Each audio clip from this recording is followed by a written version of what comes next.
যোৰহাট জিলাৰ উত্তৰ পশ্চিম প্ৰান্তৰ কুহুমযোগিনা গাঁৱৰ ৪৬ বৰ্ষগৰাকী গৌৰৱোজ্জ্বল নৱোদয় যুৱ সংঘৰ দ্বিবাৰ্ষিক অধিৱেশনখনি দুদিনীয়া বৰ্ণাঢ্য কাৰ্যসূচীৰে সংঘৰ প্ৰাংগণত অনুষ্ঠিত হৈছে। সংঘৰ ৪৬ সংখ্যক দ্বিবাৰ্ষিক অধিৱেশন আৰু এই দ্বিবাৰ্ষিক অধিৱেশনৰ লগত সংগতি ৰাখি আজি সাংস্কৃতিক শোভাযাত্ৰা আয়োজন কৰা হৈছে আৰু সেই সাংস্কৃতিক শোভাযাত্ৰা ইতিমধ্যে আপোনালোকৰ দৃষ্টিগোচৰ হৈছে। এটা দীঘলীয়া যাত্ৰা আৰু ইয়াত বিভিন্ন সংস্কৃতি ইয়াত প্ৰদৰ্শন কৰা হৈছে আৰু ইয়াত যুৱ সংঘ বুলি যুৱক বা যুৱতী বুলি নহয়, কুহুমযোগিনা ইয়াত যুৱ সংঘই কোনো ধৰ্ম জাতি বা বিভিন্ন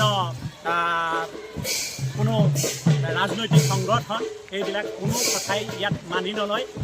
যুৱ সংঘ হৈছে মানুহৰ বাবে এটা আমাৰ নৱোদয় যুৱ সংঘ। আমি মানুহৰ বাবে মানুহৰ কাৰণে সহায় সাৰথি কৰিবৰ কাৰণে নৱোদয় যুৱ সংঘ। নৱোদয় যুৱ সংঘৰ এটা ঐতিহ্য আছে। আমি আশা কৰিম আমাৰ উঠি অহা প্ৰজন্ম যিসকল যুৱক যুৱতী আছে নৱোদয় যুৱ সংঘৰ সেই ঐতিহ্য আগলৈও ধৰি ৰাখিম। অধিৱেশনৰ অংশ হিচাপে এটি 12দিনীয়া প্ৰতিযোগিতামূলক সাংস্কৃতিক শোভাযাত্ৰা বাহিৰ কৰা হয়। স্থানীয় ৰাইজৰ ব্যাপক অংশগ্ৰহণেৰে উলিওৱা শোভাযাত্ৰাত কেইবাগৰাকীও বিশিষ্ট ব্যক্তিয়ে অংশগ্ৰহণ কৰে।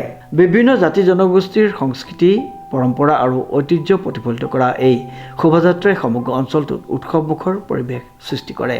ইফালে অনুষ্ঠানৰ শুভাৰম্ভ অসমৰ জনপ্ৰিয় শিল্পী জুবিন গাৰ্গৰ প্ৰতি শ্ৰদ্ধা জনাই বন্তি প্ৰজ্বলন কৰা হয়। ইয়াৰ পিছতে অনুষ্ঠিত সাংস্কৃতিক অনুষ্ঠানত স্থানীয় শিল্পীসকলে বিভিন্ন গীত নৃত্য পৰিৱেশন কৰে। উল্লেখযোগ্য যে নৱোদয় যুৱ সংঘই দীৰ্ঘদিন ধৰি অঞ্চলটোত সামাজিক সাংস্কৃতিক আৰু ক্ৰীড়া ক্ষেত্ৰত উল্লেখযোগ্য ভূমিকা পালন কৰি আহিছে। প্ৰশান্ত গায়নৰ ৰিপৰ্ট, নিউজ নাও।